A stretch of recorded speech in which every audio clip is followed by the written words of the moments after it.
Mais je suis sûr d'une chose, mon peuple ira toujours dans le sens de sa libération. L'Algérie vit une situation très difficile et je crois que c'est cet élément qui m'a poussé à revenir. J'étais réticent, mais j'ai senti qu'il était de mon devoir de retourner dans ce pays pour essayer d'apporter ma contribution et aider à ce que ce pays s'en sorte et le plus rapidement possible de la crise qu'il vit. J'ai mal à l'Algérie, comme d'autres ont mal aux poumons. Ces gens-là peut-être cherchent à ce qu'on parte, l'exode. C'est peut-être ça qu'ils cherchent en nous. Tous les jours, je mène un combat. Tous les jours, je sors quelqu'un dans la rue. Tous les jours, je lui sauve la vie à une sœur qui est en détresse. Et ça, je l'ai toujours fait. Et je continuerai de le faire, et personne ne m'empêchera de le faire. Tant que cette société ne se structure pas, tant qu'il n'y a pas des partis représentatifs, cette armée jouera le rôle qui est joué. En fait, la plus grosse perte, c'est qu'à force d'accepter de perdre un tout petit peu tous les jours, il arrive un moment où tu n'as plus envie et où ça t'est égal de perdre. Et si on m'empêche de le faire, je prendrai les armes pour défendre ce droit à l'identité algérienne, à l'identité de femme algérienne. Le peuple algérien n'est pas un peuple sanguinaire. Il n'aime pas le sang. Et ça, c'est un avantage. Ce qui m'a effectivement stupéfié, c'était cette jeunesse et cette détermination.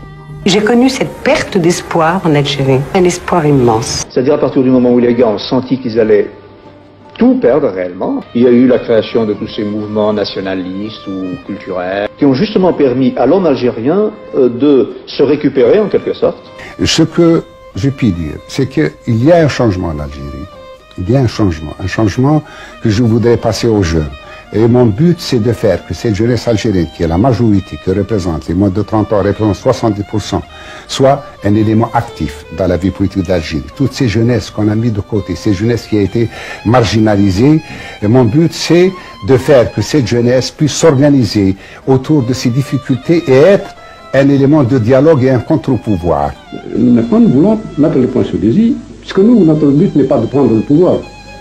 Hein? Notre but, c'est de tourner le dos à toute forme de pouvoir. Notre but, c'est de nous adresser au peuple pour qu'il se retrouve lui-même et qu'il exerce lui-même tous les jours son propre pouvoir. Il le peut. Il y a un problème de personnes. Et je crois que c'est cela, la grande difficulté. Tous ces gens-là sont discrédités. Vous demandez à n'importe qui, vous demandez au type là, tout le monde est voleur, des voleurs, c'est des trafiquants, ainsi de suite. Or, il y a des cadres en Algérie. Ces cadres ont été mis sur la touche, ils ont été marginalisés. Il faut les trouver, il faut leur donner confiance pour essayer de trouver des éléments avec deux critères essentiels, des éléments honnêtes, propres, et puis des éléments neufs et compétents. Or, ce n'est pas facile. Et je ne voudrais pas faire ce changement radical dans une situation qui est chaotique et présenter peut-être une équipe qui serait incapable de faire la politique. C'est qu'il faut que j'y retourne, j'ai mon combat à mener. S'il faut descendre dans la rue, on descendra. Hein. S'il faut se bagarrer, on se bagarrera. D'arracher un certain nombre de choses. Dans cette Algérie, il y a tous les éléments pour s'en sortir, pour se sortir de cette situation, du point de vue matériel comme du point de vue humain. C'est une société en pleine mutation. Il est vrai qu'il y a toute une génération qui monte. Il faut essayer de travailler avec eux, avec les jeunes, avec les femmes, avec les syndicats, avec les entreprises privées, avec les universitaires. Et je sens que dans ces gens-là, qu'il y a des bonnes volontés, à qui il faut faire rendre la confiance et l'espoir. La femme ne s'exprime plus chez elle. C'est devenu quelque chose d'éteint. Elle est récroquevillée dans son coin. Et maintenant, dans le discours ambiant, aussi bien dans le discours politique que dans le discours social ambiant, il y a un recul. Ce que je voudrais dire à ces jeunes, que si ça a un avenir, c'est dans cette Algérie. Ces gens-là, il faudrait qu'ils apprennent à lutter. S'ils veulent améliorer sa situation, il faut qu'elle lutte. Il n'y a pas une autre sortie. Priorité au savoir, même si vous êtes des filles. Ouverture sur la modernité. Participation de la femme aux tâches d'édification nationale.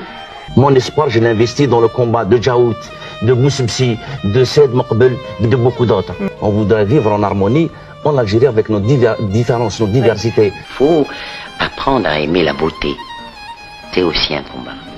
Apprenez à regarder en ayant l'esprit vide de toute cette pensée malsaine. J'ai dit, quand on est militant, on doit avoir ni l'amertume, ni la déception. Parce que nous considérons, personnellement, je considère que je fais est un devoir. Je fais tout ce que je peux, et pas pour moi, mais pour mon peuple. Et toi, si tu parles, tu meurs. Si tu te tais, tu meurs. Alors, parle et meurs. Je préfère parler et vivre.